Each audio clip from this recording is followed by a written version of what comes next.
team. iBoy's legacy was on this team. He left that for Vici.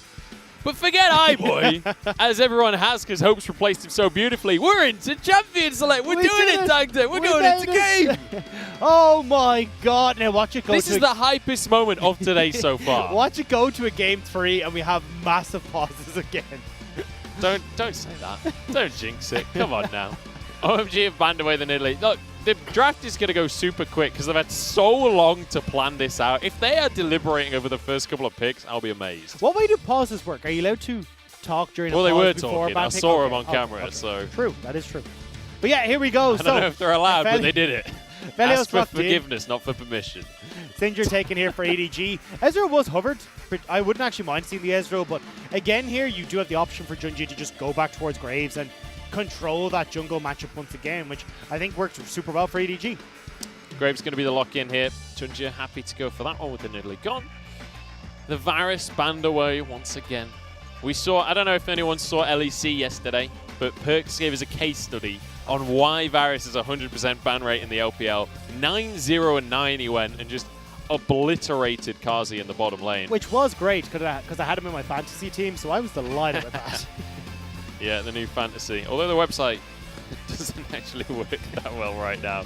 Hopefully they get that fixed. But Syndra going to be the mid laner here for Scout. Something he's played countless times in the past. Super solid in the mid lane. I'm a little disappointed we don't get to see his Galio again, honestly, after game number 1. But you know what? When Syndra's open right now, the way that she's looking, just lock it in. And you've got a super solid mid lane, as you said. Not going to be worried too much about having Scout pushed in. Syndra does a really good job of controlling that mid lane. Now getting the opportunity for JunJia to play a little bit more aggressive.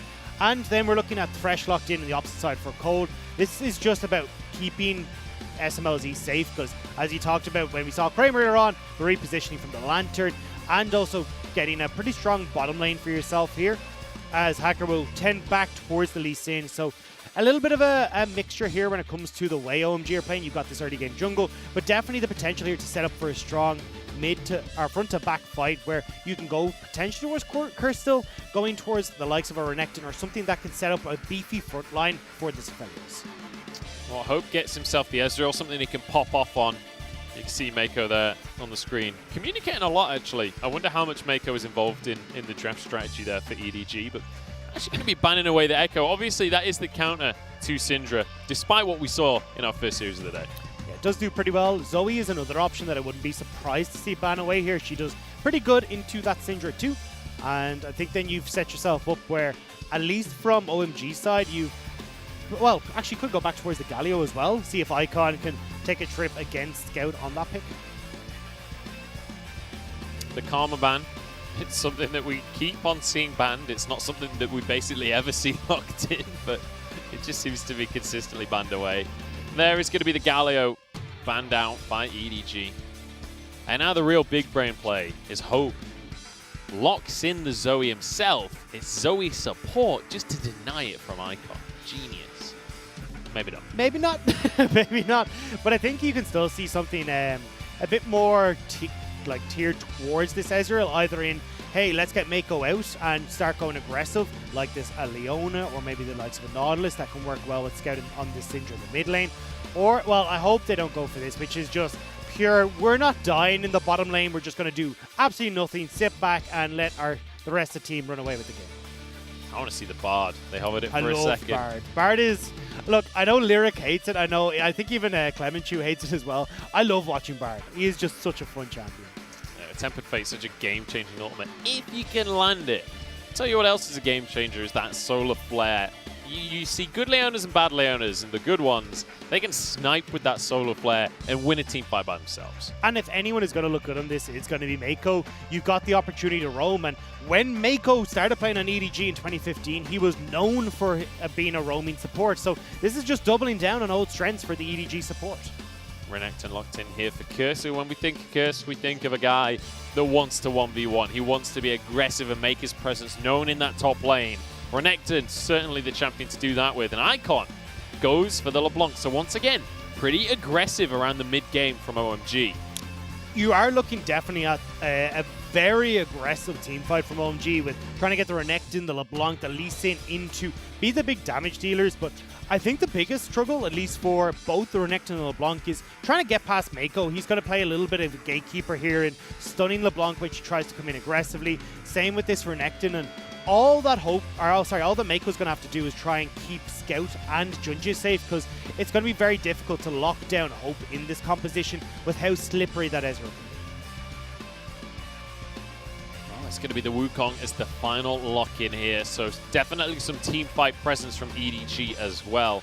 It has to be said, EDG, with less of a late-game composition like we saw at, I say late-game composition, they didn't play it like a late-game composition, but it felt that way in game number 1. This time around, they're very much going to be spiking around the mid-game too. Ezreal on 2 or 3 items, Syndra 2 items as well. The EDG will work really well, as you said, on those 2 items and trying to get into the fights at that stage, but I really like the skirmishing power that's on OMG. If you can play with Lee Sin, Renekton, LeBlanc, these are champions that do super well in these 2 to 3 people fights, so I'm expecting OMG to try and tend towards that style, getting themselves an advantage there, and just using the advantage to give time for this Aphelios to come on. Yeah.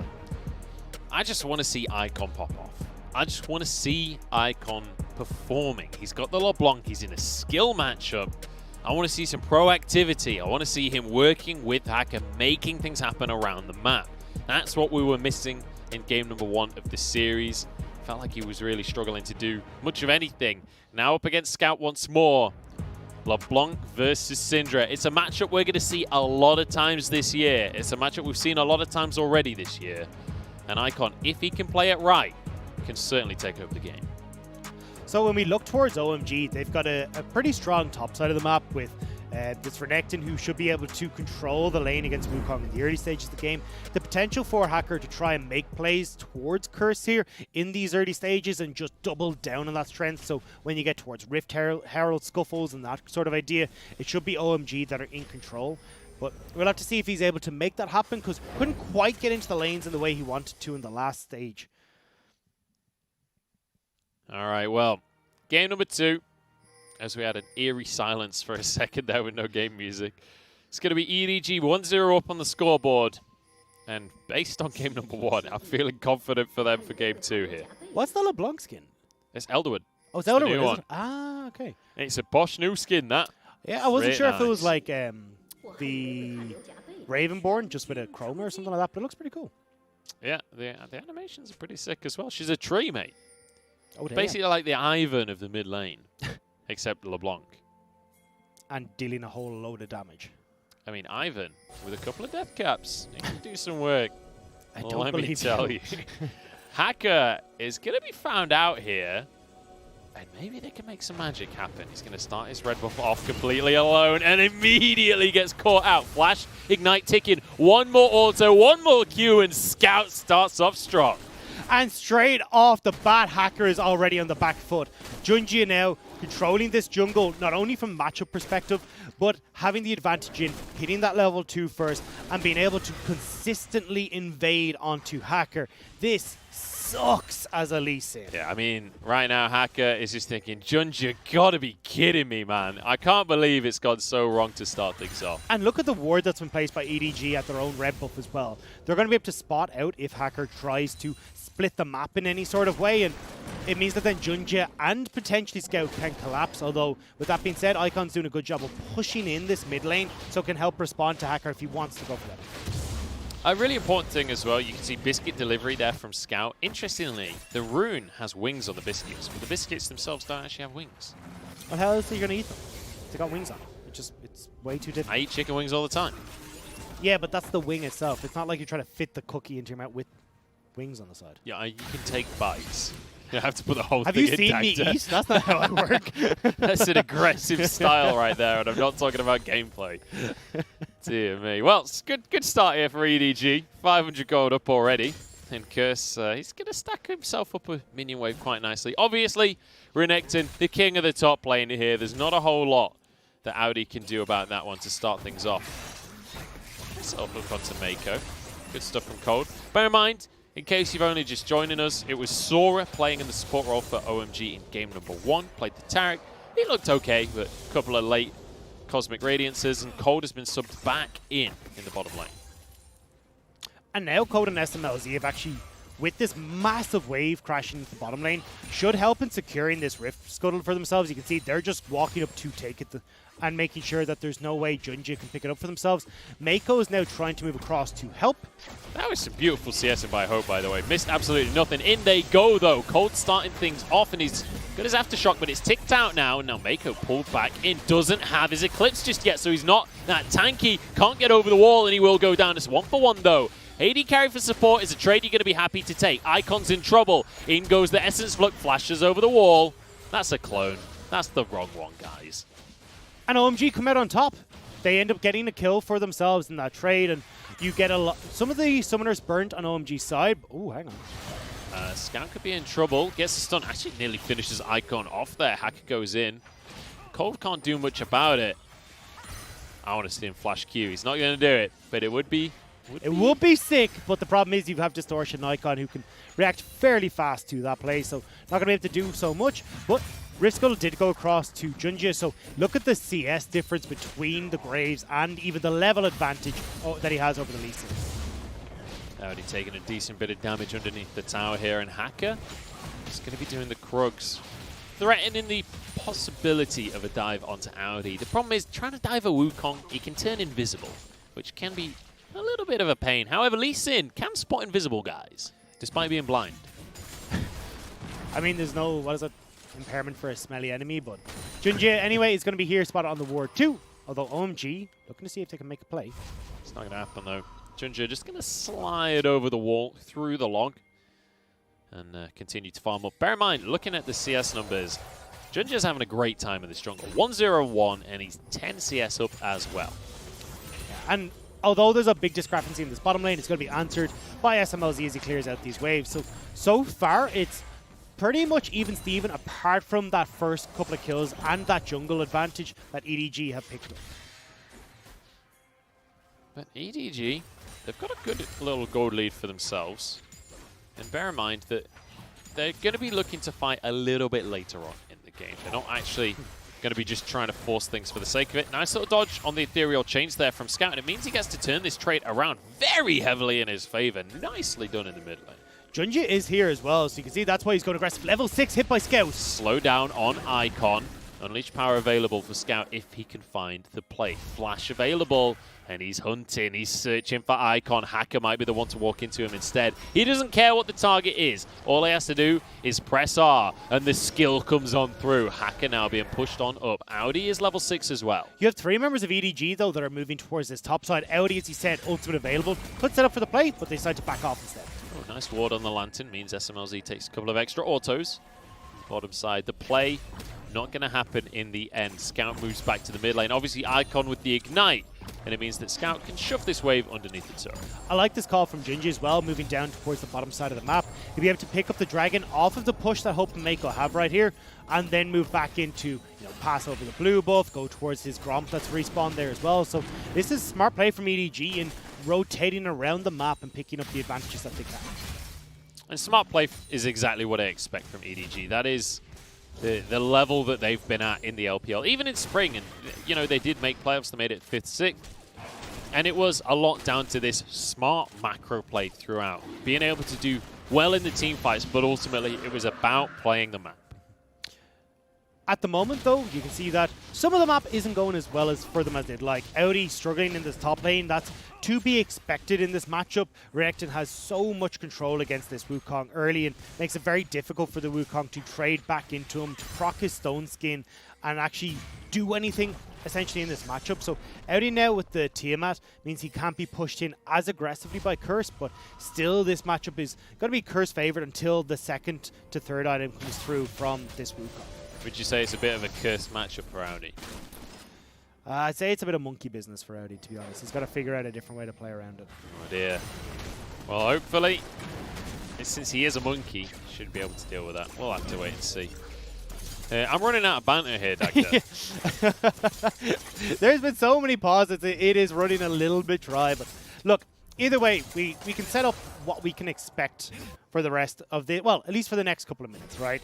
So we already talked about OMG being super strong towards the top portion of the map. Well, you've got that Rift Herald that's just spawned, and they should be trying to put aggression towards that. The big issue, though, is with these kills going over towards JunJia, he's finished that warrior enchantment. Whereas when you look at Hacker, he's still struggling to get anywhere near that. You've got the level of advantage for JunJia as well. So these trades that we expected OMG to be able to play towards haven't quite come out in the way that they would have wanted.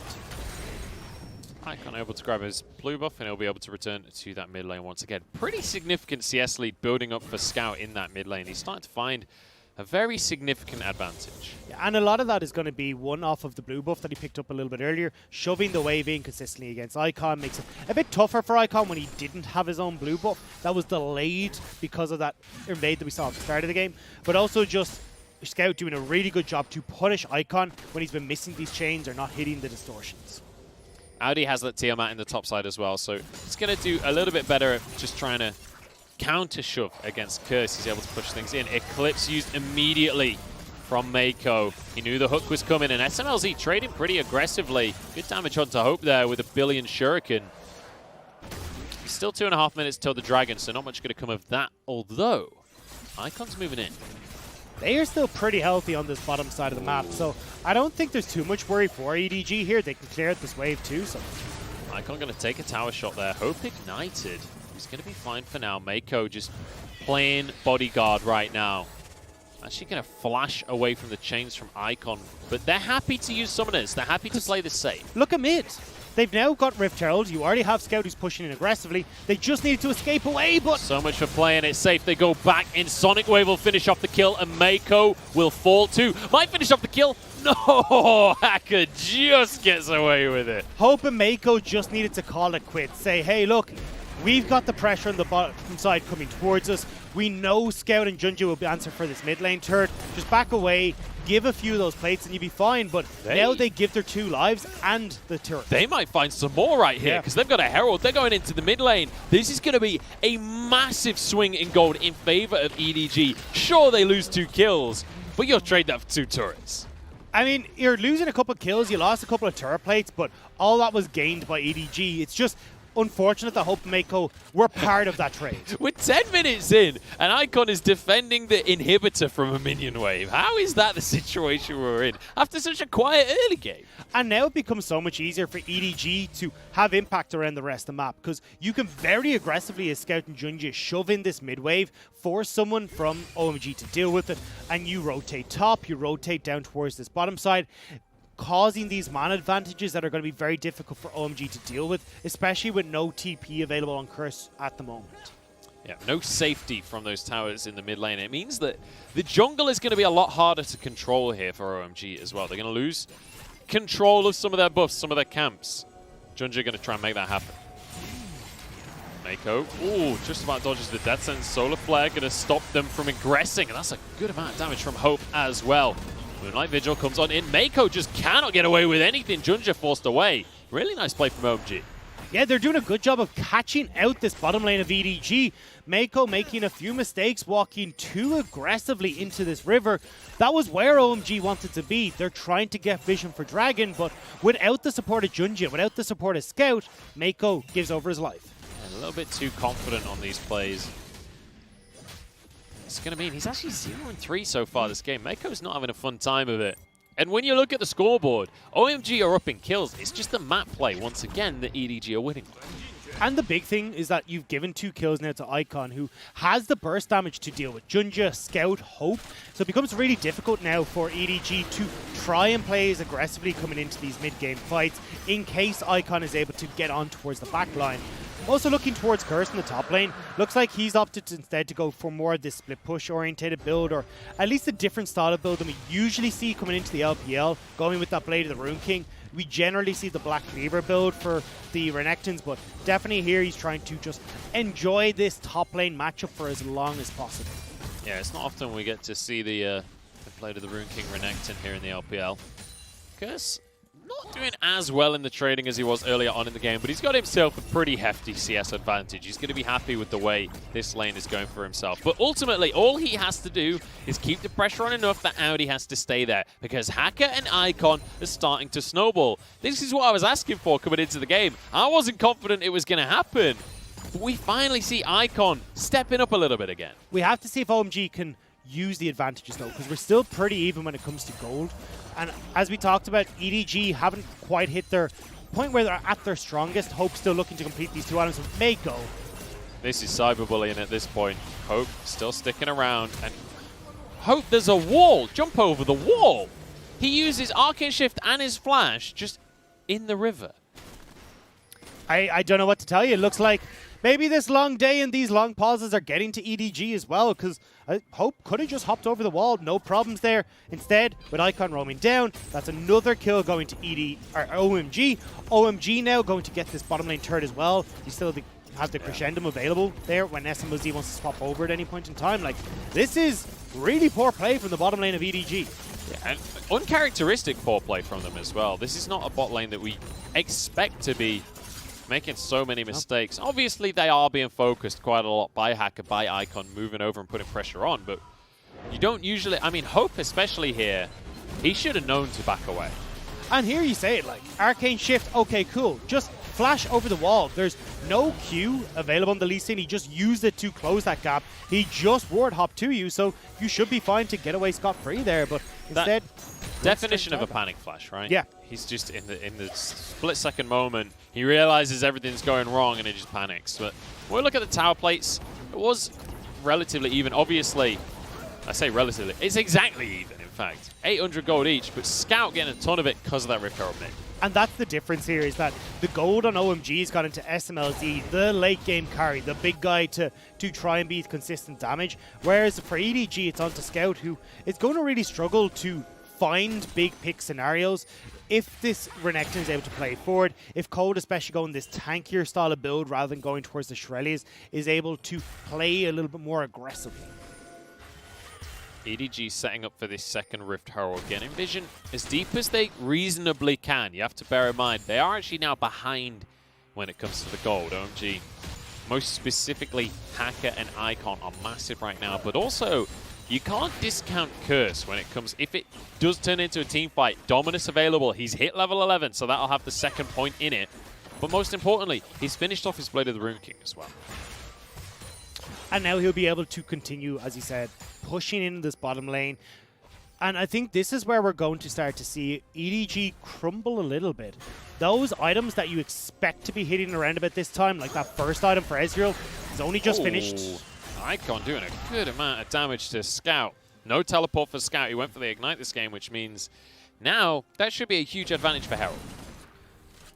And now they can use that pressure as well, where, as we said, Hope is behind. Scout has evened it up thanks to all the turret plates he's gotten, but having to walk back to base will give OMG the option to start. Curse is diving onto Aodi. Cyclone keeps him safe. JunJia here to answer. Dominus still ticking, bear in mind, so I don't think that's a 1v1 JunJia can actually win there. Just going to try and force him away. And the big thing here is that you can run straight towards Dragon as well as OMG, because Aodi's ultimate is the main reason that you pick Wukong. This is a big source of his damage, and just being able to consistently hit that double combo when it comes to the cooldown. So not having that available as Aodi is a really big boon for OMG.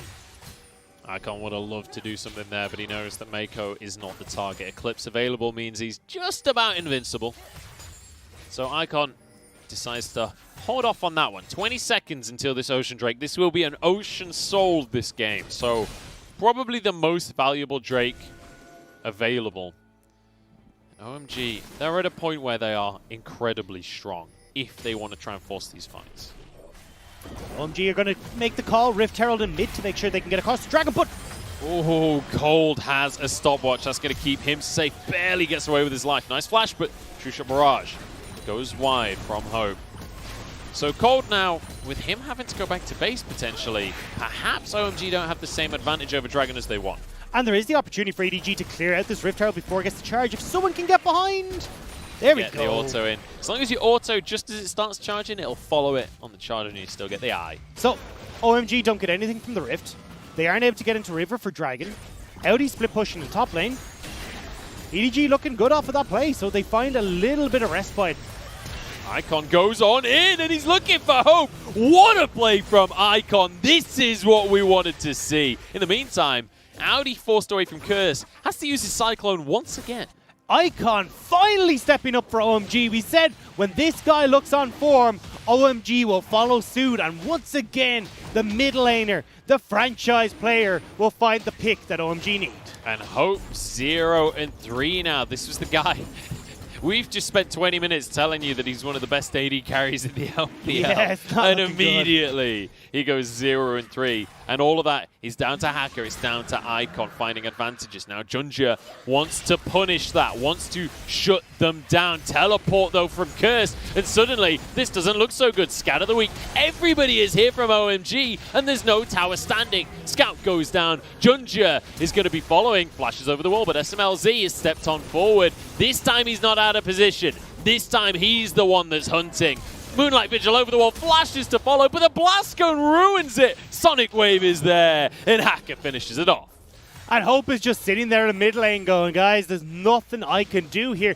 EDG are collapsing in this game, and OMG are finding everything. Hacker's 5 and 1 right now.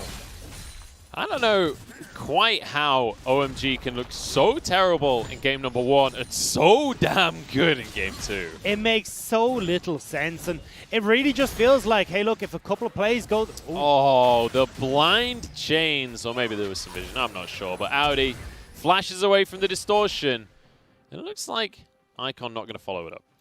Yeah, Icon not wanting to go too far forward, but still, we're coming to that 20-minute mark, and OMG are firmly in the lead.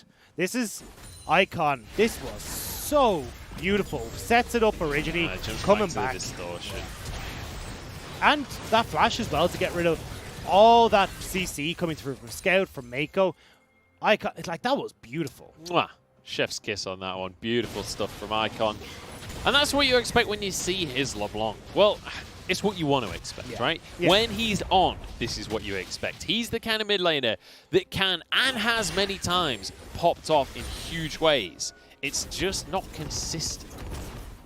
The story of OMG, right? I mean, we want that consistency. We want to see them making these plays. We want to see them back where they were pushing towards playoffs. And finally, we get a look of what can be. And I think that's what makes it nearly worse, is that we see these plays, we see moments like this and think, maybe OMG can do it. Maybe this is the series that we get to see them come back to their form, but we'll have to see. This is one game. They're trying to push towards a game 3, trying to get their first win on the board of the summer split. I'm trying to find it. EDG not going to be done just yet. Let's bear in mind, the gold lead 3,000, certainly a sizable lead at 20 minutes, but EDG, they've got Ezreal, they've got Syndra. They've not hit their big power spikes just yet, so there is still very much time.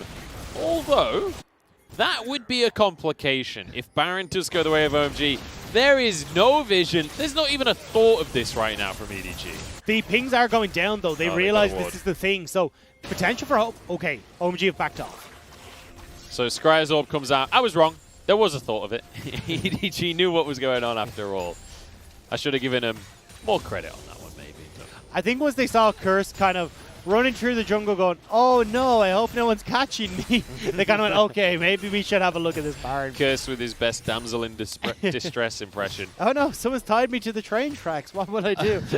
Turns out he's a giant crocodile though, so they didn't buy it. They knew it was the wolf in Grandma's pajamas. And now, once again, we return to this bottom lane where Curse has just been bullying Aodi all game long. He's 50 CS up. Oh, this He's is gonna so find mean. Yet another turret. He's just wait. Oh, it doesn't die. He was actually trying to see if he could get the cannon creep to die, so you're just getting a little bit more gold away from Aodi, but I mean, he doesn't really need to do too much right now because sitting on that Blade of the Rune King, Black Cleaver just completed for himself on that back as well, and he is still going to bully this out. Remember what we said, Aodi needs to get towards that third item before he can really take over here, or at least that level 16 as well, so he's got a 4% tick coming through on his ulti, and that's really where this will swap over into Aodi's favor. Aodi's certainly been revving his engines this game, and he's now got a Black Cleaver on top of that Blade of the Rune King as well, so he's going to be hitting like a truck if he can get onto this team. That is the thing, though, once again, it's a Renekton, so one of the biggest ways to play around that is trying to deny him getting into the fight. things like Scout using that Scat of the Week correctly can still play around these advantages. And we talked about that as well, right? You know, Meiko has the opportunity to play Keep Away. Hope will just do that naturally with his Arcane Shift and trying to keep some of these more aggressive members at bay. But Icon, we saw if he's able to make these plays happen, he can very quickly catch EDG off guard. All right, so let's just take a moment here and look at EDG's scoreboards right now, because there's a Tiamat as well as a Triforce for Aodi. We've got the Spellbinder coming through for Scout. We've got the Muramana is now completely stacked for Hope. We're getting to a point where EDG are hitting their spikes. And they are now saying, hey, look, we're going to give up this Dragon 2 for OMG. The double ocean, super nice, but we don't want to try and fight for this. We want to get vision back over on towards this Baron pit. But essentially at this stage, EDG have got to kind of start looking for picks. You're 3,000 gold behind, which isn't a huge amount, but the pressure Curse and Icon can create across the map is really high and too difficult for EDG to deal with. Cold was going to try and go for the hook then, but the ward survives in the end. Unfortunately, Hope not quite able to finish that one off. So another turret, another bit of gold. 4,000 now in favor of OMG. So this is why EDG are trying to trade dragons for vision. They've realized, look, yes, we've hit our 2-item spike on Hope. Yes, we've hit on Scout, but we're so far behind our curve that the Aphelios has already completed his second item. He's now pushing towards his Phantom Dancer, and we're starting to run out of options. So they're going to start moving into trying to get vision around these big objectives so they can catch out potentially Icon, maybe Hacker in and around the Baron, and then turn it into a favorable advantage for themselves. Well, we are saying how OMG are way in the lead right now. The Colonel doesn't think it's that much of a lead. He's giving him a 6.8% advantage right here.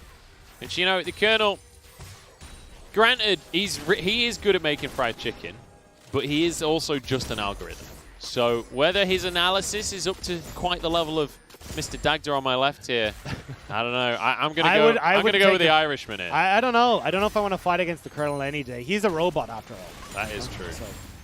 He's like Julius Caesar. Gives him the thumbs up or the thumbs down. And well, in Gladiator, they both die. Everyone loses. So I don't know. Maybe it's a thumbs medium. Yeah, just the shake of the hand. I think that's the term for that. Yeah, that is the scientific term. Or in India, it would be the head wobble that they do. Oh yeah, that's like the medium. I don't know why they need a medium. There's a nod, there's a shake, and then there's a wobble. If you've never heard of that, go on YouTube, take a look at it. It is a real thing. It's a like cultural phenomenon that's only in India. Well, there you go. That's my random head wobble trivia. Thank you for coming to my TED Talk. Well, I'm surprised to see us get to such a slow portion of the game right now. I thought we'd see at least a little bit more aggression from Icon and picks like this. Icon dashes away, but his Banshees is gone, and he's solo. There's a solar flare. And Icon is the collateral damage. And we talked about EDG wanting to find these picks. Well, Icon just gave it to them. Now they have the opportunity to get their waves back in order. They're buying time for Wukong to get towards his death stance. That's a pretty sizable mistake from Icon, but EDG, their wave's not really in position, won't be able to capitalize on it too much. Let's take another look at this. Yeah. Icon just, banging off way more than he can shoot. And I think as well, having a couple of those shots come through, getting rid of the Banshee's Veil, that false sense of security coming back to bite Icon at the end of the day. And Aodi has had a lot of time this game to just soak up minion waves. And they lost the tier 2 in the bottom lane, but Audi's kind of okay with that, because it just means that at this point, Curse can't punish him as much. Yeah, so the thing is, Aodi will eventually outscale in the top lane. It's just taking a little bit longer because that Blade of the Rune King build from Curse, which I do like the different style than what we usually see in the LPL. But the big problem that I'm looking towards is that Icon, usually you don't consider him outscaling the Syndra. They usually go hand in hand into the late game, but now that Scout has opted for this Spellbinder, whereas it looks like you've got Icon who can still go towards that Rabadons, Icon will then take a step up when it comes to scaling into the later stages thanks to that Rabadon's death cap. We've got SMLZ as well who will outscale Hope. So even though Aodi is going to look good in the side lane, it's when you look towards the two big carries in Scout and Hope on EDG, they just won't have the bang for the buck you expect because we're going to that 30, to the 35, 40 minute mark. at least Dagda. I'd say upwards of 60. Based on the games today, that has been the theme as long as is possible. We've got 40 seconds until this Ocean Drake spawns. This would be the third one for OMG if they're able to grab it. And importantly, Soul Point. If you can get 4 Ocean Drakes and the Soul, scaling comes out of the question at that point. It's no longer about scaling. It's no longer about items. You just win on stats alone. Well, I mean, we'll have to see if EDG can find that fight. Death Stance is now finished for Wukong. So Aodi finally in position at level 16 as well. For Hope he wants as well. to find these fights. Hope's actually ahead on items right now. He's finished his third. So he's going to have a slight advantage over SMLZ in this fight. Well, SMLZ building the Death Stance is pretty interesting. Although I'm going to hold on to that because Baron has been started. This was spotted. They know what's going on. And in the meantime, Curse it's all a bait. Curse is not playing the Damsel this time. It's his team that are playing the Damsels. Curse is playing Prince Charming, I suppose. As he goes for the Ocean Drake. They're going to try and make it on in. 1,800 health. Curse realizes he can't do this. I don't know why you're autoing the Dragon right now. The Cyclone gets it. Down goes Curse. Huge bounty going their way. Now they're going to make it up to this Dragon real quick. The Baron even. 2,000 on that one. It's going to be going on down. It goes the way of Graves, though. It's EDG turning everything on his head. SMLZ forced out of the pit. Cold flashes away. But SMLZ's on the wrong side of the map right here. Aodi pushing him away. Icon's going to go down once again. Another kill to Scout. SMLZ has nothing in the tank. And EDG come up huge. OMG gift over everything to EDG. Curse sticks around way too long in the pit. Means that, okay, they end up giving that Dragon over to EDG. Curse gives the kill over to EDG. And with that teleport play, they're able to get over. They outnumber OMG in the Baron pit. And now they can keep pushing forward. Read them like a book. EDG, they spot the Dragon play. They book it up to the Baron. And importantly, OMG don't even get the Baron. No, and Hacker is moving in way too aggressively. He tries to kick JunJia out to turn back, but isn't in the position then when the sun comes down to actually survive. EDG clean up the jungler, they get the Baron, and at that stage OMG realize we've got to run from hills. Really nicely done from Aodi there to force SMLZ away, but not overcommit, not end up going down. Obviously SMLZ had a lot of damage at that point, but now we're in a position where suddenly the gold ain't so favorable for OMG. They're actually down. They are down, and there's a lot of standing gold on this map right now. So you've got that bottom lane turret. You want to be cracking up in these tier 2s with the Baron buff as well, although only with a minute 30, may not be able to get the majority of them that they would like, but still EDG can pick up this gold and start to funnel it into a bit more damage for themselves. Honestly, Scout this game is taking his team and sticking him on his back. He got the shutdown onto Curse. He got the shutdown onto Icon as well. He is absolutely massive as he's finished the Banshees as well. And I want to go back to SMLZ going for this Death Stance. I'm actually not the biggest fan of it. I think just going for the Phantom Dancer gives you enough survivability in these fights, particularly when you aren't, in theory, going to be touched a lot by Aodi. Scout isn't going to be able to get onto you too much in these fights as well, because he's got to deal with Icon and also Curse playing as his keep away. This is going to be an inhib going down right here. EDG just brute force their way into the base. Icon, in the meantime, is trying to split push. It's not going to pay off at all. I don't know what's happened. OMG had the advantage in this game, and one fight, they turned it around. Yeah, one fight and then 4 magical letters. T-I-L-T. OMG, after losing their lead, I think they might have just broken the mental. Yeah, I mean, I'm not going to say, like, OMG haven't been able to make the hardest of plays, and unfortunately, we even called it out in this game, was consistency from OMG. Good early start of the game.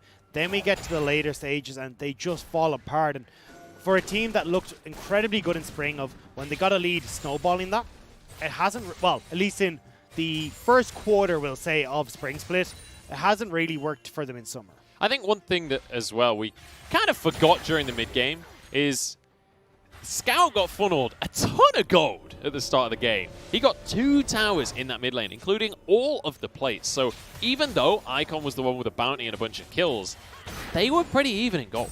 Well, it's not really the gold that's been the factor in this game, right? I mean, it's given OMG the opportunities to go for some of these plays, get some of these dragons in their favor, but it's missed plays where Curse is trying to solo out a dragon, gets collapsed on, and you even see both Aodi and Scout burn their ultimate, but still EDG are able to win in the ensuing fight because of a mistake from Hacker then, where he goes too far forward and gets stunned up on Meiko. So overall, it's been more mistakes on OMG that are leading to EDG's success. We've got 55 seconds until this Ocean Drake spawns, and I was not expecting to be saying this, but it's EDG that are on sole point. Suddenly, there's a huge amount of pressure on OMG to show up right now. They're out of time. They have to win this fight. Curse is trying to walk down to join OMG, so we'll have to see now how this team fight goes. Potential for this Death Stance to be really good on SMLZ if Aodi's able to get access to the backline. A level 18 Wukong. Meiko, no! They don't go for it. I feel like that was an opportunity. Cold missed the hook. So they did go for the play. They missed the hook on Meiko, and Meiko getting away by the skin of his teeth. Yeah. There could have been a kick. Hacker could have gone for that. Hope takes a bit of damage, but Icon can't pop the second sigil there. Hope is able to back though and teleport in if needs be. They're just trying to... Oh, Meiko, stop taking them! he is also Ezreal with Death Stance, so he's going to be able to get a lot of lifesteal off in the meantime. Ooh, JunJia just about slides to safety here. And look, that's the lifesteal I'm talking about. Hope, basically full HP again. Death Stance is ridiculous. Dragon is solo already. This is going to be Ocean Soul taken by EDG. OMG are late to their own birthday party. And now Hacker forced away. He's got a GA to keep himself safe. OMG survived, but the scaling option is out of the window. Aodi played that incredibly well. Going in aggressive, so he gets Hacker into a position where he can't go into the pit, and leaving the clone as the rest of OMG try to funnel onto him, gets the second knock up with the clone, on top of knocking up Hacker once again. And then there's no engage from OMG, so EDG don't even have to worry about a fight. And they do burn the flash from Aodi, but still, they get what they came for. If OMG can still win this one, after Ocean Soul has been taken away from them, it's going to be something to behold. But EDG holding on in this game. I'm so impressed that they still have a chance here, that they can still win this series. Well, late game was always where we praised EDG, right? Yeah. Last year, they had a 40% win rate from behind at 15 minutes. When they got to the late game, that's where they really owned the fights, those late game front-to-back team fights. EDG here as well, when you look towards Scout, now Spellbinder, now the Rabadon's Death Cap as well, means that any member of OMG that he gets onto, between the burst damage of Spellbinder and the amplification of Rabadon's, he will kill everyone. That's his goal, at least. That's what he's open for. Icon goes in. It's not going to do all or too much here. And let's bear in mind, you know that burst we saw onto Hope and the lifesteal he already had? Well, now he's got an Ocean Soul. Scout wants to make a play immediately in. The GA going to be popped on off. But there's no way to get that Lantern. There goes Hacker. 50-second death timer. And Baron has just arrived on the map. And OMG can't try and move in here aggressively because Curse has got to deal with these minion waves in the bottom lane. EDG can turn towards this objective, burst it out before anyone from OMG can make a play. Honestly, mate, even if Curse doesn't have to deal with the minions, I don't think that they can move in on this one because I don't see a way that you win a 4v5 in this game anymore. This is looking real dicey. Looking towards Scout as well, trying to see if he can catch out Icon, or maybe vice versa, but now EDG are going to back away. They're going to finish off the last bout of items and see if they can close out this game against OMG. Still though, OMG now looking to try and finish off SMLZ's last. How did this go wrong? OMG had this in the bag. It's OMG. What do you want me to say? Summer has not been kind to these guys. And they just bit off more than they could chew. Oh, that was beautiful. You see that? He sets it up for the True Shot Barrage. What a guy. JunJia, I take my hat off to you, but I'm not wearing a hat. But like, look, they were so far ahead. They were spiking super hard in their composition as well. They had the late game advantage thanks to this Aphelios. But they tried to do the Dragon and do the Baron at the same time. And they both went wrong. How do you lose on both sides of the map at the same time when you're that far ahead? And especially when OMG played this early game so well. Playing through that bottom side of the map, setting up SMLZ and Code for great success. I mean, Meiko has still been 0-3 this entire game since the plays on the bottom side went awry, but Since then, EDG have been on an absolute tear, little to no mistakes, and now they find themselves a 4k gold lead, 4 dragons, and still pushing on towards this top tower. And they will burst through this tower real quick. Obviously, Hope can get the Essence Flux in, and it'll do about a quarter of a tower's health at this point in the game. He has so much life still with the Death Stance. He can just keep poking out with these Qs, and he'll be able to withstand what comes back. And because OMG have fallen behind here, their ability to get onto EDG is severely hindered. You have to look for Hacker as this big play, or maybe a flash in from Curse, but otherwise you're not getting onto Hope, and even if you get onto Scout, he's got the stopwatch now. Yeah, Hope just trying to finish off this inhibitor right now. Icon forced away by the Scat of the Week there. Now onto the mid lane as well. Hope gets free reign on the bottom side. Aodi getting aggressed upon by Curse, but he gets out with his clone. The Warrior Trickster keeping him safe. Another tower is about to fall. This is going to be a second inhibitor as well. OMG, if they want to make something happen, it's now or never, guys. Your base is falling apart right before your eyes. Death Sentence goes wide. It feels a little bit like OMG have given up, Dagda. It definitely does. Aodi going back to base. He's going to go clear out that wave in the bottom side as EDG can just poke on towards this last inhibitor. JunJia's going to clear it out by himself. OMG have just watched their base fall apart before them. Hope dodges away from the Death Sentence. JunJia can't quite get the third. Here we go. OMG are making it happen. TP from Curse. He's straight on Scout. There's a Zhonya's though to keep Scout safe. Curse still going on this one, and he will find one kill for himself. Answers with his own life though as Icon desperate to finish off Aodi. This is a very spread out fight. Hope is still going strong. Curse pulled away, but he still goes down. SMLZ has so many shuriken. Maybe he can make this happen for himself. That's going to be a kill onto JunJia. Hope has to do it. Look at the shurikens. Hope still doesn't take any damage though. The Death Stance is ridiculous. And somehow it's a 2 for 2. You said it already, SMLZ has hit late game critical mass. Essence Reaver there. Icon's there, doesn't quite get the root. And we reset once more. So there's the Death Stance, there's the Essence Reaver, there's a lot of AD on SMLZ, so if he's got a bunch of these shurikens flinging around in fights, he's healing a lot, he's got that built-in sustain with the Death Stance, and now going for, instead of that Phantom Dancer build or going towards another crit item, he's just gone full damage and is really wreaking havoc on EDG here. You see, SMLZ tries to make the play happen, not able to burst out Scout thanks to that stopwatch we said, but Aodi in this fight as well hasn't been able to do anything to SMLZ with the Severum, with the Crescendum, Death Stance, healing galore. I mean, you're pretty much the exact same Aphelios health bar wise in that fight the entire time. Elder Drake is on the map though, Dagda. Both junglers with no flash right now. This could be, in fact, this probably will be EDG the game-changing fight. Don't want to start this.